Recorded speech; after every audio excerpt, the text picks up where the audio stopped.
Hi! Teachers days around the corner. நான் வந்து September 4th teachers day celebration வச்சுருந்தாங்க. So நான் செப்டம்பர் 3 போயிட்டு பையனை ஸ்கூலில் விட்டுட்டு சில திங்ஸ் எல்லாம் வாங்கிட்டு வந்திருந்தேன். அந்த சாக்லேட்லாம் வந்து நான் திருப்பி வந்து A4 ஷீட்டில் ரேப் பண்ணி அதில் ஒரு சின்ன நோட் எழுதியிருந்தேன். ப்ளஸ் ஒரு ஹார்ட் மாதிரி கார்ட்போர்ட் கட் பண்ணிவிட்டு அதில் குட்டி குட்டி டாஃபீஸை ஒட்டி ஒரு ஹேம்பர் மாதிரி கொடுக்கலான்னு நான் நினச்சேன். அதுக்காக ஒரு குட்டி பேஸ்கெட்டும் வாங்கியிருந்தேன். ஒரு சின்ன நோட் புக் வாங்கியிருந்தேன். அதோடய ஃப்ரண்ட் பேஜ் வந்து அந்த கவர் வந்து ப்ளெயினாக இருக்கும். ஸோ அந்த கவரில் வந்து பையனை வந்து ஃபிங்கர் பிரிண்ட்ஸ் வைக்க சொல்லி ஒரு ஃப்ளார் மாதிரி க்ரியேட் பண்ணிவிட்டு அதில் ஒரு நோட் எழுதி கொடுத்துருந்தேன். கொடுக்க போகும்போது தான் நான் பார்க்குறேன், வந்து பார்த்தா பேரண்ட்ஸ் எல்லாருமே பெரிய பெரிய கிஃப்ட் ஹேம்பர் கிஃப்ட்டுக்குன்னு உள்ள கவர் இருக்கும் தெரியுமா, அதை வாங்கி அந்த பேப்பர் கவரில் உள்ளே வந்து திங்ஸ் போட்டு காஸ்ட்லியாக வாங்கி கொடுக்குறாங்க.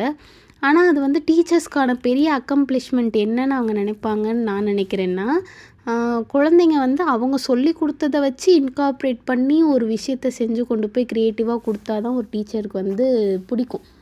அவங்க வந்து ஒரு மாதிரி அவங்களோட பர்பஸை வந்து அடைஞ்ச மாதிரி ஃபீல் பண்ணுவாங்க.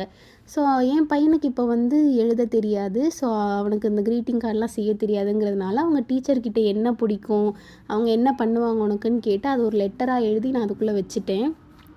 ஸோ டீச்சருக்கு கொண்டு போய் கொடுத்ததில் எனக்கு ஹாப்பினஸ். நீங்கள் என்ன நினைக்கிறீங்கன்னு